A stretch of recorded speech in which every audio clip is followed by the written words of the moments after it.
Xo'p do'stlar, bemorda ko'rinyapti mana.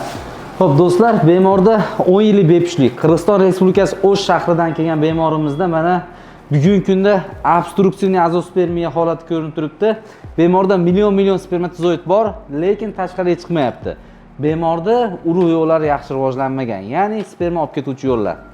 Bemor har qancha farzandli bo'lsa bo'ladi, inshaalloh faqat EcoXY orqali.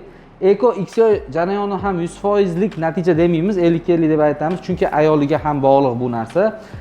Endi ushbu bemor ham o'z pushti kamaridan ota bo'ladi.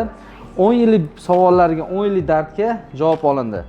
Sizda yoki sizni yaqinlaringizda urug' topshiryapti, ya'ni spermogramma tahlillarida urug' ko'rsatkichlari 0 ko'rsatayotgan bo'lsa, ya'ni azospermiya tavsiya qo'yilgan bo'lsa, bir necha yillardan beri vaqt o'tkazib yurgan bo'lsangiz, bizga murojaat qiling. Biz sizga sifatli yechimni qilishga harakat qilamiz. Hammasi yaratgan marhamati bilan.